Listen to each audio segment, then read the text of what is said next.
Hello, everyone. Today we're here with Lisa Rowles, Lisa Rowles, Lisa sorry, Rowles, yeah. from Khulisa. Yeah. You're in North London, Finsbury, Yes. Mm-hmm. Finsbury Park. Mm-hmm. And first of all, I'd like to ask you a bit about your background, yourself. Okay, so me personally, gosh, my background's quite varied. So I spent a number of years in commercial management and sales management, both overseas and in the UK. And then probably about 17, 18 years ago, I started working in coaching, mentoring, facilitation of soft skills programs, so communication, presentation skills, management development, leadership development, those kinds of things. I quite rapidly ended up being freelance and continued to work more in the counselling, grief counselling, and getting more and more interested in the therapeutic world. So I've been involved in, I suppose, what you'd term as personal development or professional development of people for probably about 16, a bit longer than 16 years, maybe. And when did you change and perhaps were you doing or interested in restorative justice before joining Khulisa, or? No, I joined Khulisa right at the start in 2009. I was actually in Africa doing something quite different, and I read about Khulisas programs and their work. And as you probably know, South Africa has a national framework for restorative justice, and they've been working in that area since the era of truth and reconciliation. So it's quite a mature restorative justice movement. And I met up with the founder of Khulisa and was amazed by the programs, how incredibly impactful they were. I went and did a program in a South African prison. Not as an inmate. No. I was with probably about 20 guys in a maximum security prison. Okay. And I'd not worked with offenders previously, and I was amazed to discover that I loved the work. And my co-facilitator, who's the person who wrote all of our programs, at that point said, "You're born for this. This is exactly what you should be doing." Well, it does link with soft skills, very much so. Totally. There's lots of things about my background and things that I've done that came to fruition within the program, if you like. Things like constellation therapy, grief counselling, drama therapy. There's a range of things that I've done. Managing conflict, I imagine. Managing conflict, conflict resolution, mediation, all those kinds of things came together in the program. And because what's been really an interesting journey for us at Khulisa is that whilst Khulisa South Africa does have a very strong restorative justice conferencing model that they work with and have worked with very effectively since their beginning in South Africa, they also have a strong restorative practice model, which is how their programs are developed. So all of the programs have circle time, they use talking pieces, we use elements of restorative inquiry, there's always unique and valued perspectives in the room, everyone shares part of their story, including a facilitator. So it's quite a balanced atmosphere. Now, of course, in the UK, restorative practice as an idea is fairly new. It is also perhaps more focused on criminal justice. Yeah, so I mean, as an organisation, we've done a lot of work in the criminal justice sector, but we do also do quite a lot of work in education and also in community. And that's the same, that's our heritage that we have in South Africa. It's our core model is quite systemic. So it looks at the community, the affected community, or the group of people, and looks at the unique and balanced perspectives of a group of people and what the needs are within a group of people, and looks at a circle as everyone who's in a circle group. So we run advanced reduction programs that are embedded with restorative practice and restorative practice tools.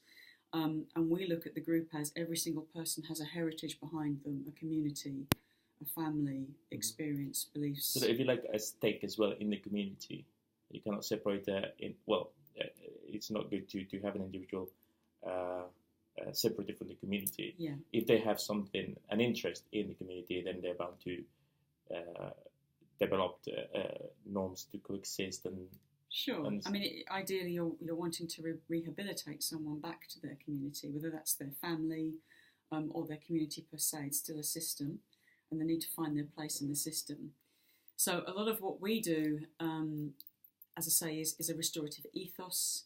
It comes from restorative mindsets. We've done quite a lot of work as an organisation in embedding restorative values within the organisation as individuals. So we use restorative inquiry as a model for us to manage our own conflict. How is that? Can you explain that concept a bit more? So what we've done is we've pulled from both our heritage in South Africa with Khulisas South Africa, and also from examples, people like Dr. Belinda Hopkins, for example, who has a restorative inquiry model. We've pulled from different models and said, okay, if we were to make this our own, and we were to use this as individuals in the organisation, what would that look like? Mm-hmm. And so we've looked at our values in organisation, which are about restoring and nurturing and empowering and guiding, and said, what would it be like if we did that internally, and how would we relate to each other? So our relationships policy, our performance management is based on restorative values. So we're very big on the practice preach piece, which of course is very easy when there's a small group of people. When there's only 9 of you, mm-hmm. It's actually fairly easy to do that. Mm-hmm. But then it's also about our associate facilitators and bringing them into that as an idea. And what our participants say in our programs is that what makes us quite unique is the fact that we are very inclusive. So we invite the individuals in the room to use us as role models, and that means if they don't see us being nurturing or restorative empowering, they're to name it too, because it's learning for all of us. Mm-hmm. So it's that thing of having the unique and balanced perspectives of each person in the room, but actually no one's need is greater than the other. Mm-hmm. We're a group of people working together as a team to explore ourselves and to move forward. So it's a slightly different accent on restorative work in a way, because we don't do conferencing. Okay. We might end up using restorative skills within a program to mediate a conflict, mm-hmm. and it might end up being like a family group conference because it's a requirement. But actually, a lot of the work that you do in preparation for restorative justice conferences is the kind of work that we do in a group, mm-hmm. and we use a number of creative methods to do that. So we're looking at what people are thinking and feeling and what they need, mm-hmm. and who's been affected, but we're looking at it in a more systemic way, if mm-hmm. you like, as a group. So you don't seem to have a focus on criminal justice, which other organisations do have. We do, because we do a lot of work in prison. Mm-hmm. We do a lot of work with offenders, young offenders, and in the community with ex-offenders. Mm-hmm. But it's not exclusively that, because, of course, we're also looking at the prevention mm-hmm. part of restorative work. And that's with the young people. Exactly. Okay. So, we're putting as much attention, really, increasingly, if we can, on the prevention piece as much as we are on the active work with offenders in prison and in the rehabilitation piece when we work in the community. Mm-hmm. So we do work in the community with people who are rehabilitating, but we also do work in school where quite clearly a young person is busy mapping their world, their brain, their neurological pathways are busy mapping, and so it's a great time to work in prevention, particularly with children who are perhaps likely to go into gangs, might be affected by bullying at school, social media, mm-hmm. sexploitation. It's quite important that they have a voice, mm-hmm. and also that they have emotional literacy, because of mm-hmm. course this is the most important thing to help people to have restorative language. That's one of the things that I was going to highlight. You sort of one of the aims must be to give them a framework to be able to communicate what they're feeling, rather than holding in any anger, develop or any pent-up frustration, to teach them perhaps to talk openly about things. And I remember from my, I didn't do this at school, but from my later years, when they were said you have to be able to express what you feel respectfully, but nevertheless say so, because people understand, they may not understand other things, but they do understand feelings. We all have the same feelings. Sure. And that's how you develop empathy, and you help others put themselves in your boots and see what you might be going through. Yeah, absolutely. And I think the one of the things that's so important about preparation in restorative work is that you are enabling someone to be able to articulate what their thoughts and feelings were at the time, how they felt since, whether they felt remorse, or they've been thinking about it, which allows the other person to understand where I'm coming from, and oh, okay, so I didn't even know that you thought that. I didn't even know you felt that. That's where some of the magic happens. Mm-hmm. And I think probably one of the biggest issues that we find with some of the young people that we work with is that they don't have the words to articulate themselves. Yeah. And that's why they get angry, and that's why they do some of the things they do, because they feel like they're misunderstood. So I think, the prevention work is really important to enable us to have a restorative ethos in our schools and in our communities, and for people to embrace this as an idea, and also to include parents in that. And we're in the process of just about to pilot a program at the moment which looks at how parents and children communicate and reduce conflict in the home, because that's becoming more and more important, I think, is to work both with the parents and with the young people. So I think, the prevention piece is as important to us as the rehabilitation piece in a lot of ways. I think that element of working with families is quite interesting. I interviewed recently a lady called Yvonne Gordon. She was on the front recently as well, her video. And she was talking, one of her jobs before working where she is now was precisely that, trying to engage with families where you will have people at risk of exclusion because parents don't have the time or don't have the ability. The socioeconomic background as well doesn't allow for them to spend more time with their kids or show a deeper interest in their studies and the future.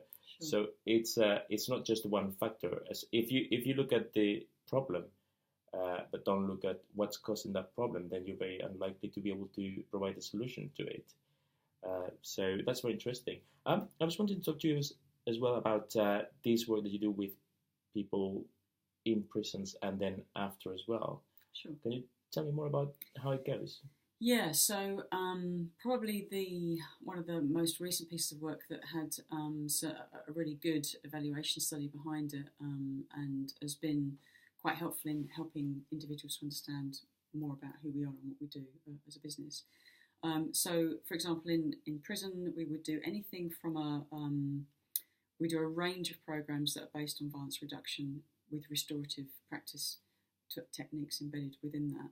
And they're all about ensuring that people understand both the cognition and the physiology, so that my thoughts are connected with my feelings, and that when I feel something in the body, potentially something might be about to happen for me cognitively, and to be able to handle that better. So we do some of the work in prison with individuals so that they start to prepare themselves for when they get released, and then we're very conscious that it's one thing to do the work with someone in prison where they're in an environment where they have quite a lot of things that are stable is not the word. I'm not sure. I'd say they control. They don't have to make many choices. Exactly. Yeah, the decision making that they have to make is perhaps more limited. Is maybe a way to put it. And of course, once they get released into society again, there's all sorts of decisions that you have to make almost minutely, which is quite an overwhelm particularly for young people. I'm not saying that's not true for older people too, because I think it is. So a lot of our work is about running the program that we run, our Silence the Violence program, Face It program, in prison, and then having mentors that we work with, that we bring into the prison to meet the individuals, to enable them to have someone to help them on the outside in the initial 6-month period on release. So to be clear, we're not talking here about trying to arrange a conference between not at all. Inmates and their victims. No. So it's here's more like a restorative ethos. Yes, yeah. So it's how I manage me. So what's my thinking connected to my feelings and my needs. So if I know what my needs are, can I articulate my needs well enough that it helps someone to understand and not to be in conflict? So instead of losing my temper or going into substance abuse or going back to crime because it's the only way I know, how do I keep myself safe? And how do I learn to say, well, this is what I'm thinking and feeling, and this is what I need right now, and this is the impact it has on me. So it's about me managing me. It's the restorative mindset for me first, and then how I relate to others. Because for us, it's the understanding that the conference is great, but actually there's a lot that you can do to keep people safe in using restorative techniques. So this, even if, for example, the circumstances don't allow for an actual conference to take place between the victim and offender because either side is not interested or that doesn't actually want to confront the other part. But in any case, this intervention still allows to act on the levers that will reduce reoffending once this person is out of prison. Exactly. So what we're looking for is that this individual, even if they still might have an opportunity to do a conference. It still might be that another agency, because we don't run conferencing, there's plenty of great businesses out there that run conferencing already. So if we need a conference to do conferences, we know we've got plenty of partners in the restorative world that we can call on and say, hey, listen, there's an opportunity for someone here for a restorative conference, and that's their expertise. The area that we're looking at is helping to prepare people either to be ready to be able to take part in a conference, perhaps, or it might be more often than not in our work that we're looking to give them the kinds of skills that will prevent them from getting in that situation again, and help them to understand themselves better as to why they took the action they did, and so that they can actually help their colleagues to not get into the same situation again. Bearing in mind that a lot of people are going back to their families, and we want their family life to be a lot more stable, because a lot of the stats tell you that it's because of the issues that they have at home, or not being able to find a job, or not being able to live at home, that causes them to reoffend. Well, I was actually going into that because you have already talked about the fact that you work with other organizations that deliver restorative conferences. Do you work as well with other agencies, organizations, third sector organizations that deal with the problems of homelessness, finding a job, entitlement to benefits, if there were any, things like that? So our work is very much about the individual, their image, their self-esteem, their ability to self-manage. But of course, where possible, we're collaborating with partners, or we might be doing, particularly when we do work in the community, we might handing over to the partner how far we've got with an individual. So in our programs, we keep if you like, a log of the progress of the individual with them. And then when we're doing post-course sessions, where we're doing some one-to-one work with the individual to embed the knowledge that they've gained in terms of alternative coping skills and about their own personal triggers and their own ability to be more restorative in their thinking, we're very often handing over to, it could be probation, it could be a yacht, it could be a prison officer, it could be a psychologist, it could be pastoral care, it could be another community organisation. We haven't done work with the homeless specifically thus far, and I think the main reason is because of the nature of homelessness is our programmes are you need to be there for a period of time, over a period, could be 5 days, could be less, could be over a number of weeks. And what we've found so far anyway is that it tends to be more tricky. It depends where someone's at in terms of their journey. But very often if you're working in prison or school, or you're working within a community where people are in a hostel and they come there regularly. Or you have a captive audience. In a way, that's true. There's a captive audience. So, I mean, our programs are voluntary, so you need to be able to want to be there and want to participate. And once people get involved, generally, they're in. But yeah, it's much more of a tricky space, particularly with the kinds of funding issues that we have now. We want to be able to give good evaluation. You have to be quite careful about the marketplace that you're working in some ways, to be able to say, look, this is the work that we can do, these are the results that we can achieve, and perhaps that would lead us to be able to do more work with that kind of cohort. To be honest, I'll ask you about successes in a moment, but first I just wanted to ask you about how you find working with prisons and other institutions. Like, is it difficult to get in there?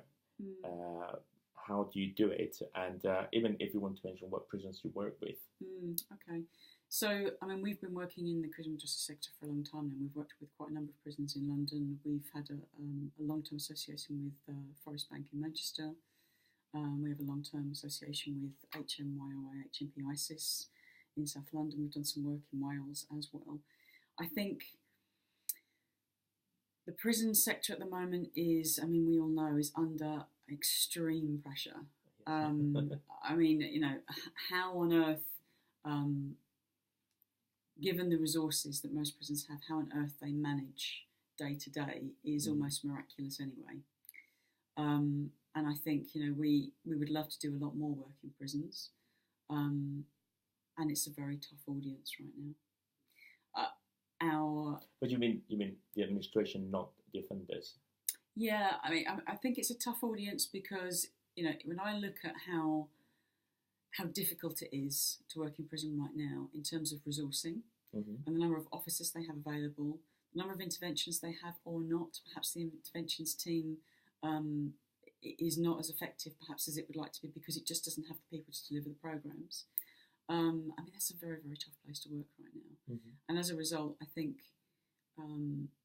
working in a prison, you have to be extraordinarily flexible right now. with the issues that they have. I tell you what, that's the way that we work. Where we've got a coordinator based in the prison, it's clearly a lot easier. I recorded an interview with Jason Brown, who works at HMP Pentonville, actually, just here. It's on the YouTube channel. If any of you want to see it again, I'll pop a link there.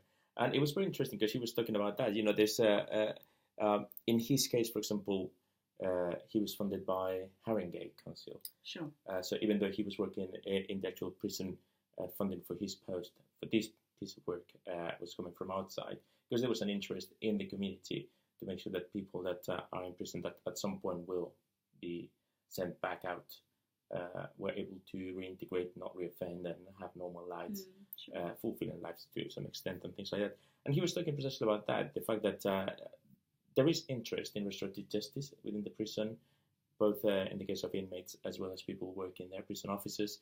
But training is not very forthcoming, and obviously funding and time are big constraints, particularly time, because there are fewer prison officers having to do more work, and it was difficult to organise. Yeah, no, I think it's an extraordinarily difficult place to work right now. And, you know, I mean, I take my hat off to anybody who's a prison officer, because it's not an easy job, at the best of times. And right now, it's tougher than it's ever been. And I think, you know, the prisons currently, I mean, they get a lot of very bad press. You know, I think they do the best they can with what they have, and they do an extraordinary job. The number of people that they've got in their care, it's very hard work.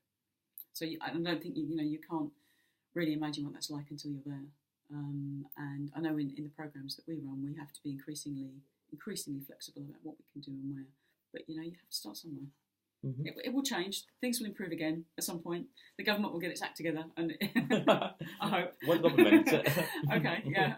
We should stay away from that.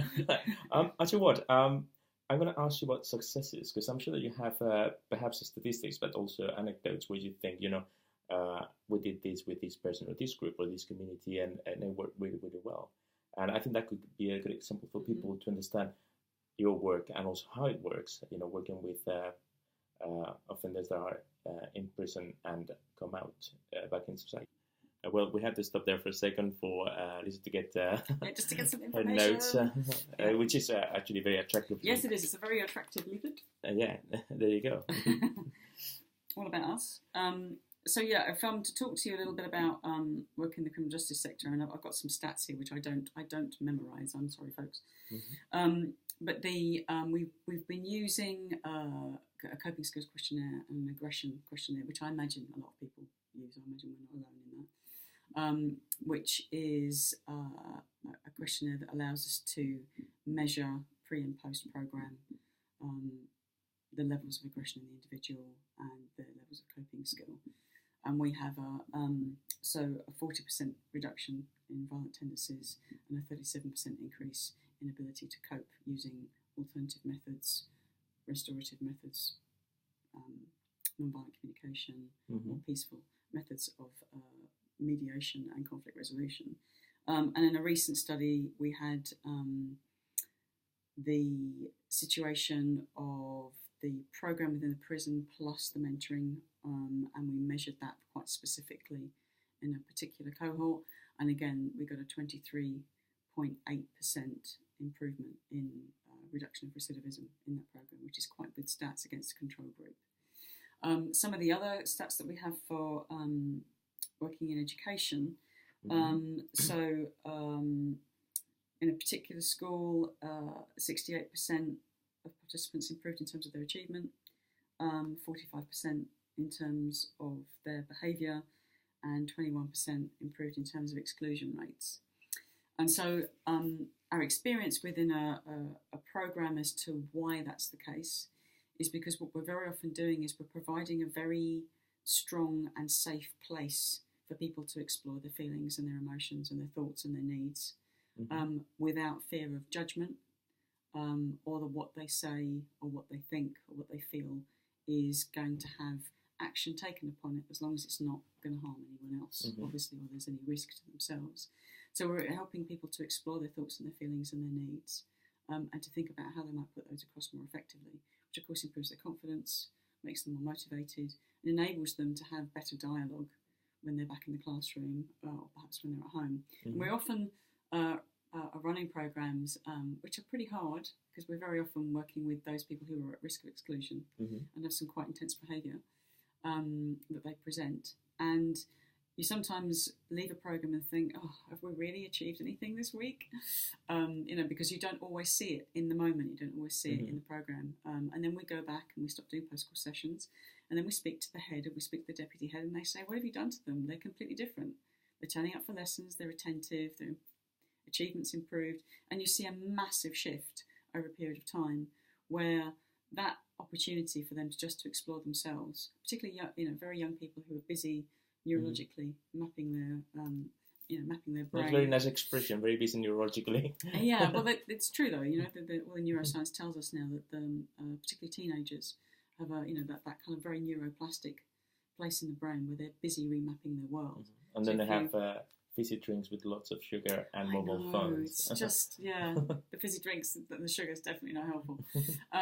So they're busy remapping their world, and if we're able to give them a safe place to explore, where we're not about to sanction them for behaviour, we're doing the same with them in terms of helping them to improve their behaviour by using restorative language and restorative techniques, as you would do for their education. So we look at the emotional